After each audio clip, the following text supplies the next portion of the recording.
Hey everyone, it's Mr. Fuzzy Lego, and today I'm bringing you two brand new minifigures from Christopher Nolan's Tenet. And in this video I have the protagonist portrayed by John David Washington and Neil. So the interesting story behind these figures is that I wasn't even planning to make them. Just about a few months ago I decided it might be fun if I just kind of threw this in here, and I took a break from my Pikmin 3 project to go ahead and make these two. And I wasn't totally excited when I first saw the trailers, I think like last year, but recently I've been getting into it, and it seems like it's going to be an interesting movie. I know it came out like a month ago, but this is the first time I'm going to be going to the theaters to see a movie since like Onward or Sonic the Hedgehog, and I'm taking my entire freshman college class is going to go see it, and it's going to be fun. So I decided I might as well make two figures from the film just to kind of celebrate going back to the theaters, because oh joy, I miss the theaters. And yeah, I was really excited. I'm really excited for it. Tenet looks like it's going to be a fantastic movie. I think they're pretty cool. They came out really great. So let's go ahead and get started. First up in this video, we have the protagonist. And just like I mentioned in the introduction of this video, he's portrayed by John David Washington. So likeness was very important, pretty much the key to the entire figure. And I don't know about you, but I think I got it. It's very simplistic. I would say it's not the most complex looking painted face ever, but it gets the job done. I kind of took inspiration from the fin hairpiece. From the fin head. I say hairpiece because I did use the fin hairpiece, but I took inspiration from the eyes and the mouth especially, or mainly the eyebrows. I made it. Okay, fine. We'll just do the entire thing. And I painted a beard on there. I think it came out pretty fine. Whatever. Beards are weird to paint. Like they're clean until you start putting in little tiny details, and it gets all messed up and it's interesting. But yeah, I guess look at his accessory out of the way first. He has a little gun here. I can't remember what the actual name of it is, or even if it even has one. But I'll show up a picture up on screen somewhere to show you kind of what I decided to do for this. And what I did, I just took a normal Stormtrooper blaster. I use these for pretty much the base for all the weapons that I make. It's kind of absurd, but I just painted some very basic lines. I actually did paint these lines on here like free-handed, and that was very impressive of me. So if I can get that in the frame here. Yeah, those lines on there, especially on the cannons and the rims, those are all like free-handed, and that's pretty impressive. I even have like some trigger detailing down there. That's always something I do. And then like this side of it is painted in a metallic black actually, so that looks pretty cool. But the rest of the figure, it turned out really cool. I made him in a very basic suit. I think this is probably be the most efficient. He wears a lot of other suits in the film, and mainly more military-looking things. From what I've seen from TV spots and trailers, but I thought this was the most interesting to me. It's just a basic suit. I don't really have a lot of these figures at all, and so it's painted in a base of dark gray, which I think came out really clean and nice. And he's got some like the legs painted down there. It looked really cool. I'm very happy with the way those turned out. They could be a bit straighter, but it was fine, I think. But mainly the best part is like these like code pieces. They like go over the suit, and they're outlined in black, and he's got some pockets, it looks like, and a button down there. It looks really cool. And if I turn it around, you can see there's some back detailing, not too crazy, just very simplistic looking. And his legs are painted in like a black with a gloss mix, like a gloss, a coat on it, like gloss coat on it, so that they would shine, because he has got like glossy dress shoes. But yeah, just very simplistic, and the legs are sanded so they can be fully posed. So yeah, pretty simplistic figure, but the simplicities do not take back from the figure or anything. It's a very nice and clean figure, and I'm really happy I got to make it.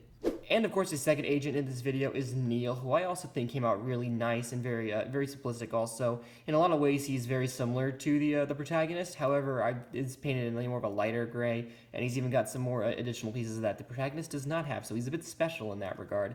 But first of all, his pistol, and these are the pistols I make. They're evolving, man. Look at them, like from the original versions I made in 2016. Look at this. It looks, well, first of all, it's really clean and blocky. The way I make my pistols, I take also blasters, like these blasters, and then I cut off pretty much everything on them. If I had an example, I would show you, but I cut off the, what is that, the scope and the sides, and I even kind of trim it down underneath here, and I painted on a dark metallic black, because I don't know, I was always stingy with buying Bricklink guns or whatever, or brick arm guns, so I just said, hey, I'm gonna make my own out of a Stormtrooper pistol or weapon or whatever they're called. I forget, E11, and I'll just figure it out from there. And this is how it works, and it looks fine. There's no detail painting on it because this is simplistic enough. So it's just a tiny little pistol, no special accessory for Neil, but it's still a little pistol that looks pretty nice. And so the rest of the figure also looks pretty nice. He's got dark gray lines this time instead of the protagonist, and he also has a scarf, which I'll get to in a little while. But his headpiece and hair, his hair choice was pretty, like, first time I saw the trailers, this was definitely the hairpiece I wanted to use. I forgot what it's called, but, you know, it's people use it a lot of times. It was on the Chandler Bing figure, actually. That was pretty cool. But I thought this was the best looking hairpiece, and then the headpiece is actually Samwise Gamgee's head. I'll be painting another one of those for Lord of the Rings later this December.